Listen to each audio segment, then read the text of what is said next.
ففروا إلى الله إني لكم منه نذير مبين.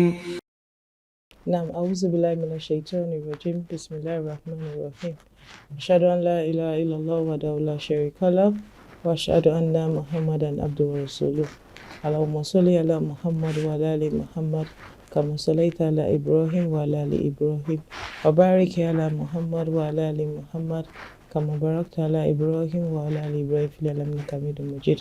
Assalamu alaikum wa rahmatullahi wa barakatuh. My dear viewers, and if you've been following us up, you will notice that we've been talking about reconnecting with Allah. Today we are going to discuss a very germane topic, which is reconnecting with Allah through Qiyamuliayl. So I'm sure some of us have been hearing the word Qiyamuliayl, but before we go ahead, I would like to explain to us the literal meaning of Qiyamuliayl. Qiyamuliayl is made up of two words, Qiyam and Layl. And Qiyamuliayl, Qiyam itself talks about standing up, while Layl is about the night. So both of them, Qiyamuliayl is discussing the topic standing up in the night. Now, there are some other words that are synonymous with Qiyamuliayl.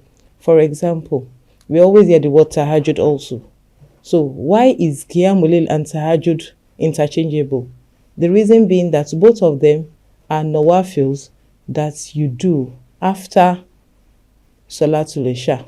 So that's the first thing. Then apart from the literal meaning, apart from that, we also hear the word Taraweeh, especially in the month of Ramadan. Why are some scholars referring to Taraweeh as a form of Qiyamuliayl? Because Taraweeh is also observed after Salatul Isha. And we've said that anything that is Taraweeh, anything that is Qiyamuliayl, is starting from after Isha. So that is why some people also refer to Taraweeh as a form of Qiyamuliayl. But all what we said before are just the literal meaning. I would like to explain the meaning according to Islam. In Islam, Qiyamuliayl is talking about the connection of a servant to Allah, especially in the middle of the night. What do you mean by middle of the night? We are talking of anything after Salatul Isha till before Subuh. So this whole period in Islam can be divided into three parts. We have the early part of the night, we have the midnight, we have the middle of the night, and we have the late night. Now, in any time, once it is after Isha, you can observe your Qiyamuliayl. However, the most preferable time to observe Qiyamuliayl is in the beginning of the third part of the night. Why do we say that? There's a reference of an hadith that says that when it comes to the beginning of the third part of the night, Allah Azza wa Jalla comes down to the seventh heaven, to the lowest one, and asks, who is my worshipper that is worshiping me, that seeks, let me answer, that needs anything, let me give, that seeks forgiveness, and let me forgive them. So this is the meaning of Qiyamuliayl. Now, like I said before, the duration of Qiyamuliayl is anything from after Isha till before Subuh. Now, what are the evidences to show that Qiyamuliayl is part of Islam? Because some people say it is a nawafil, it is not compulsory, I do it. So why are you now stressing on Qiyamuliayl? The first reason is that in the Quran, if you look at Surah Al-Muzammil, Quran 76 verse 1 to 6, Allah talks there a lot about Qiyamuliayl. And it starts that, Ya ayyuhal muzammil, qumi layla illa qalila. Stand up and pray a lot of the night. It continues to say, even if you don't have the ability, maybe because of strength or stress or anything, you cannot pray for the whole night, start up and pray for part of the night. And it says a lot on verses. Quran 76 verse 1 to 6 says a lot about that. Also, we have Surah Al-Isra verse 79 also talks about it, and likewise Surah Al-Zumar. In these evidences, we have the establishment of Qiyamuliayl as an integral part of a Muslim's life, or any Muslim at all. That is the first one. Then the second one is in the hadith of the Prophet ﷺ, because we all know that we Muslims, we take our references from both the Quran and the hadith. In the hadith of the Prophet ﷺ, we have a narration from Aisha radiallahu anha that says that Musa salam used to pray so much in the night that his leg would get swollen. And the Prophet and Aisha will ask that, "Oh Prophet of Allah, your deeds have been forgiven. Why are you still waking up and staying so much He now said, if I've been forgiven, why can't I be thankful to Allah? So that is just to establish to us that Qiyamuliayl is not only for us to seek Allah's forgiveness, also ask for some things, but also to show that we are a true servant of Allah. That is number one. Also is that another hadith says that what we should pray, and hadith goes that you should spread salam, feed the poor, and establish Qiyamuliayl. That is also one of the things we need to understand. That Qiyamuliayl from the hadith of Prophet is also very, very important.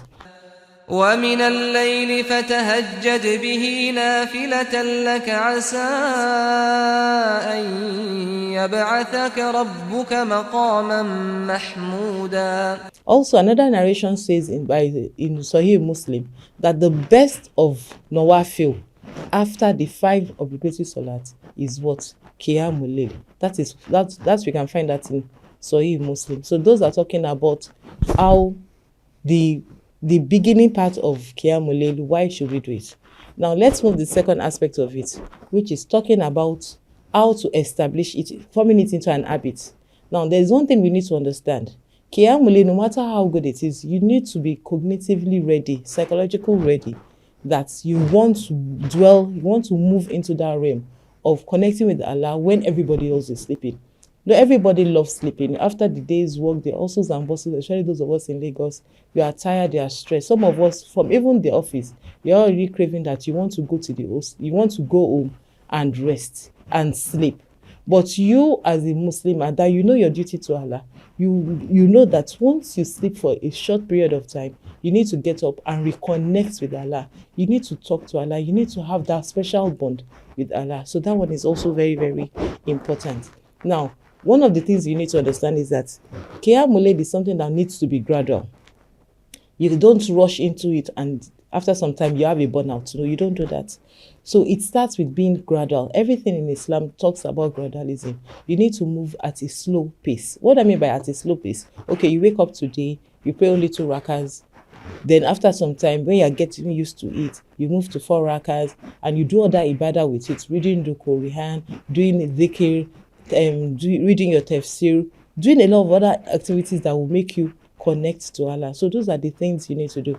Then apart from that, that is psychological preparation towards establishing Qiyamuliayl as an everyday habit. But apart from that, there are some things you need to do before the night starts. The first one is intention. You have to have a very good intention that inshallah tonight I need to wake up and pray Qiyamuliayl. So that is the first one. You have to have a very good intention. You need to know more about it. Apart from today's lecture, you need to read more about Qiyamuliayl and understand why it is so much important for you to read and to observe Qiyamuliayl.